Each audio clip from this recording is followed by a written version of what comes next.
Failure means you've now learned another valuable lesson that pushes you one step closer to success.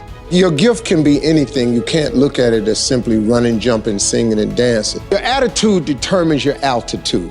If you're a positive person, positive things happen to you. If you're a negative person, negative things are going to continue to happen for you.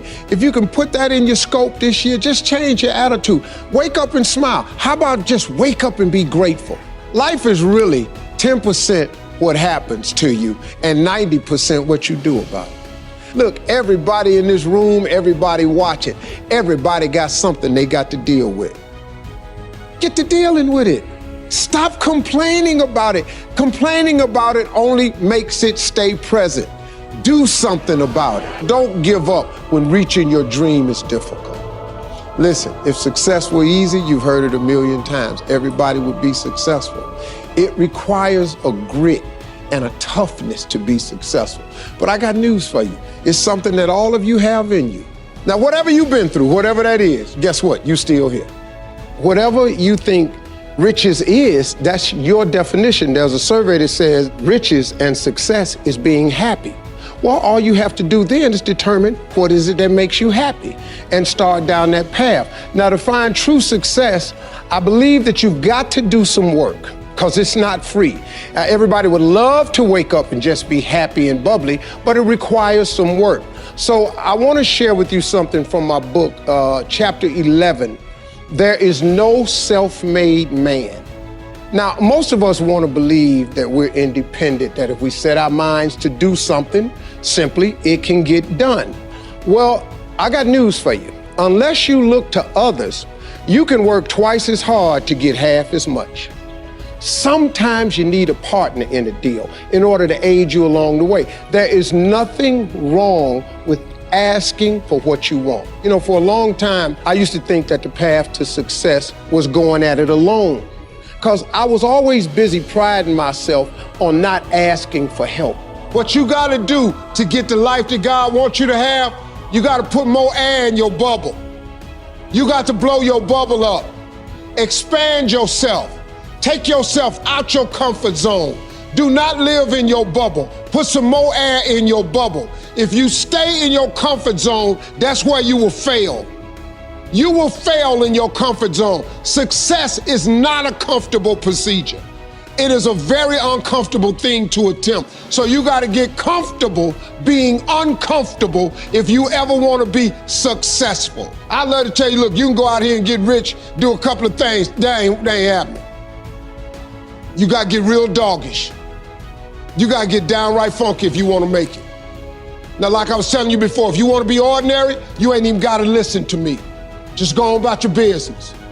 If you think ordinary's cool, ain't no problem. It's some really, really wonderful ordinary people.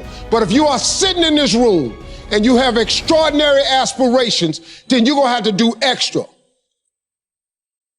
You put extra on top of ordinary, and you come up with extraordinary. It's no other way.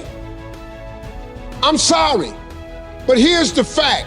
All of you have extraordinary capabilities, all of you. You have to decide if you are willing to do the things to put you in that category. Rich people don't sleep 8 hours a day. That's a third of your life. It ain't but 24 hours in a day. You cannot be sleep 8 hours a day. You can't live in LA and wake up at 8 o'clock in the morning. It's 11 o'clock on the East Coast. The stock market been open 2 hours. They already making decisions about your life and your ass was asleep. Quit running away from the gift. Your gift will make room for you. Stop trying to be something you ain't gifted at. Nobody asked you to go down here and study to be a dentist, and you ain't really good at that. Quit going down to the church trying to sing. You can't sing. You have to get fluent in the language of success so you speak it with ease. Surround yourself with people who've accomplished their dreams and immerse yourself in the culture of achievement. And before you know it, you're going to be speaking the life of your dreams into existence. And like I've said before, we each have a gift. But too many people miss out because they refuse to sign the lease on their gift. You keep looking for it outside of you. Stop. Sit with yourself. What is it that you do the absolute best with the least amount of effort? That's your gift. But if you are constantly looking outside of yourself and you don't latch on to your gift, you will never find your purpose. If you want to succeed, you must commit to your own gift and embrace it. When you are a person who is success-minded, you have a wagon that you are pulling uphill. Attached to this wagon is this very thick rope. You are shirtless. You have a rope on your back and you are pulling this wagon uphill at all times. You are totally responsible for your wagon. You are the only one on rope.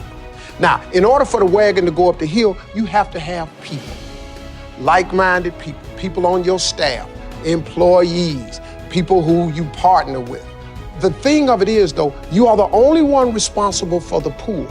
What you have to be careful of is as you pull this rope up the hill, you have to make sure that everybody that's on the wagon is doing something to get the wagon up the hill. Everybody's foot got to be hanging off that wagon, pushing. Somebody got to get off the wagon and move rocks from under the wheel. It's an old wagon you pulling.